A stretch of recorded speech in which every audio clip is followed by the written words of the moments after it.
વિજયાદશમી નિમિત્તે Shri Chandrasinhji ભાડવા study circle કાર્યવાહક સમિતિ દ્વારા શ્રી હરભમજી રાજ ગારસિયા છાત્રાલય ખાતે શસ્ત્રપૂજનનું આયોજન કરવામાં આવ્યું હતું, જેમાં ક્ષત્રિય સમાજના યુવાનો અને આગેવાનો મોટી સંખ્યામાં જોડાયા હતા. શસ્ત્રપૂજન બાદ શોભાયાત્રા પણ યોજાઈ હતી, જે એકતા અને પરંપરાનું પ્રતીક બની હતી. વધુ અપડેટ્સ માટે બન્યા રહો રાજકોટ કે આવાજ ન્યૂઝ સાથે. વિજયાદશમી અથવા કે દશેરાના પાવન દિવસે શસ્ત્ર પૂજનનું એક વિશિષ્ટ અને અનેરું મહત્ત્વ રહેલું છે.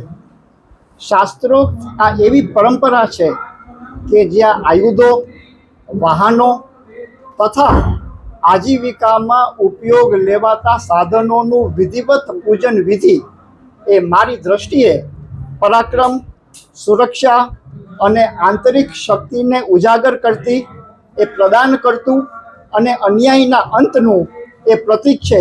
એટલું જ નહીં, પરંતુ માનવ મનમાં ભીતરમાં ઉછાળા મારતી અનેકવિધ પ્રકારની આસુરી સંકલ્પનાઓ ઉપર વિજય મેળવવા માટેની એક અતિ પ્રેરણાદાયક મહાપર્વ પણ છે. આપણા ચોતરફ ફેલાયેલી ઘોર નિરાશાઓની વચ્ચે અત્યંત નાવીન્યસભર આશાઓનું સંચાર કરતી આ મહાપર્વ વિજયાદશમી નિમિત્તે સત્ય, ન્યાય, સદાચાર અને વાસ્તવિકતા અને સ્નેહ અને કરુણા, નૈતિકતાને પણ ઉજાગર કરતો આ મહાપર્વ એના તરફ અંગુલી નિર્દેશ કરીને આપણા અનૂઠા અસ્તિત્વને પણ આપણને સાચી ઓળખ અપાવે છે. આપણા શરીર રૂપી વાહનમાં શ્વાસના સિલિન્ડર લઈને ભટકતા દિશાહીન માનવીને જપ, તપ, ત્યાગ, નીતિ, નિયમ, સદભાવ અને પ્રેમના બીજનું રોપણ કરીને કુટુંબમાં, સમાજમાં અને રાષ્ટ્રને અંધકારમાંથી ઉજાસ તરફ લઈ જવા માટેની ભગીરથ કાર્યની પણ સકલ્પના સુદૃઢ બને છે. એના આ વિજયાદશમીનો એક અર્ક અને સાર એની અંદર રહેલો છે.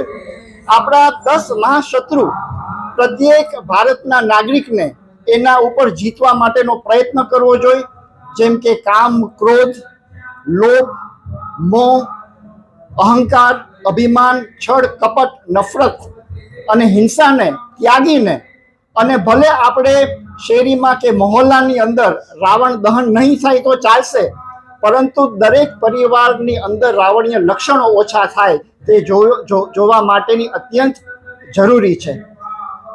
આજના પરિપ્રેક્ષની અંદર આસુરી તત્વોની શક્તિ અને રૂપ બદલાય છે. આજના પરિપ્રેક્ષમાં આપણાની સામે, આપણા દેશની બહાર, આપણા દેશની સલામતીને જોખમમાં નાખનારા તત્વો એ આસુરી તત્વો છે. આપણા દેશની ભીતર અને આપણા દેશની અંદર આપણા દેશની પ્રગતિને અટકાવનારા જે તત્વો છે એ આસુરી તત્વો છે. આજે ઇતિહાસમાં આપણે માતૃભૂમિની રક્ષા કરી છે, ત્યારે આજે પણ આપણે માતૃભૂમિની રક્ષા માટે સક્રિય છે એ જાણીને અમને ગૌરવ અને આનંદ થાય છે. આજે પરંપરા, સંસ્કૃતિ અને એને ઉજાગર, આપણે સંસ્કૃતિને, સંસ્કારને ઉજાગર કરીએ તો ઇતિહાસ પણ આપણને યાદ રાખે છે. તો આજે દશેરાના નિમિત્તે હું ભારતના પ્રત્યેક નાગરિકને રાજકોટ રાજ પરિવાર વતી આસુરી તત્વો ઉપર સુરા તત્વના વિજયના આ પાવન પર્વમાં હું વિજયાદશમીની ખૂબ ખૂબ શુભકામનાઓ પાઠવું છું. અને પ્રતિ વર્ષ અમે અહીંયા ક્ષત્રિય સમાજ એકઠા થઈ અને એક પ્રોસેશનના રૂપમાં અમે બોર્ડિંગથી આશાપુરા માતાજીને ત્યાં થઈ અને રંજીત વિલાસના પેલેસના પ્રાંગણની અંદર પુનઃ શસ્ત્ર પૂજન, રથ પૂજન, ગાદી પૂજન અને અશ્વ પૂજન કરીને અમે ધન્યતા પ્રાપ્ત કરીએ છીએ.